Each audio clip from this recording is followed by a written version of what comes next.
Bonjour à tous et bienvenue sur votre chaîne Tuto Bridge. Jour après jour, le joueur du bridge essaie de perfectionner son plan de jeu à la carte, mieux le concevoir, mieux le mettre en œuvre pour réussir ses contrats. Cela ne suffit pas toujours. C'est pourquoi se sont développées de nombreuses manœuvres et coups spécifiques dont vous trouverez de nombreux exemples sur cette chaîne, parmi lesquels figure celui qu'on appelle le coup de Buffalo, que pour ma part j'appellerais aussi bien le coup de bulldozer, ou encore le bélier, ou pourquoi pas le marteau-pilon, tellement sa mise en œuvre massive, qui consomme des honneurs, permettra d'écraser la résistance adverse. Alors, dans quel cas utilise-t-on le coup de Buffalo? Exclusivement lorsque telle distribution que l'on aura identifiée sera la seule qui permettra de réussir le contrat. On parle d'hypothèse de nécessité, à la différence de l'hypothèse de Crane qui a été développée aussi dans cette chaîne. Voyez-vous, en présence d'une situation délicate, il va falloir faire appel à son imagination, envisager une distribution qui sera favorable et puis agir en fonction de cette distribution pour réussir le contrat. Cela ressemble un petit peu à la rétro-impasse qui fait aussi l'objet d'une vidéo sur cette chaîne. Prenons un exemple tout d'abord pour essayer de comprendre, dans cette situation, le coup de Buffalo nous permettra de ne perdre aucune levée à la couleur cœur. Est-ce magique? Non, nous avons une information, c'est que West a ouvert de 2 cœurs. Sud en déduit non seulement une certaine faiblesse, mais surtout, West détient 6 cartes. Cette information va lui permettre de réussir son objectif de ne perdre aucune levée à cœur. Des 6 cartes de cœur, il apparaît que Est détient un singleton. Eh bien, si ce singleton était un valet, c'est l'hypothèse de nécessité que le déclarant va devoir formuler. Grâce au coup de Buffalo que nous allons voir maintenant, il va pouvoir réussir son objectif en écrasant le valet de cœur. Singleton, il partira de la dame. Quest joue ou ne joue pas son roi, puisque le valet s'écrasera, Sud réussira ses 3 levées. Une situation un peu plus complexe maintenant, toujours du coup de Buffalo, regardons les 2 mains de Sud et de Nord, 13 points en Sud, nous allons le voir 11 points en Nord, et l'information que va détenir le déclarant dans ce contrat de 4 piques, c'est l'ouverture qu'avait faite Est de 1 cœur, ce qui signale au moins 12 points, ou au moins 11 et 6 cartes. Bien sûr, le joueur doit toujours garder en tête les informations qu'il a obtenues de la séquence d'enchères.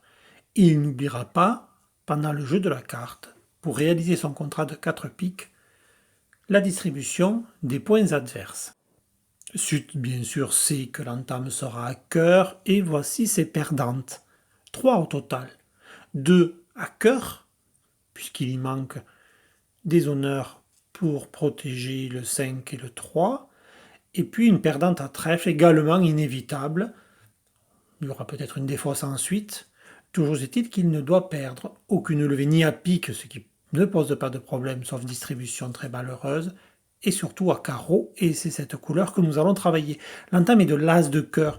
Quelle est la déduction immédiate que Sud peut faire? Eh bien, c'est que tous les points restants cachés sont dans la main d'Est qui avait ouvert d'un cœur, et en particulier la dame de carreau est maintenant localisée.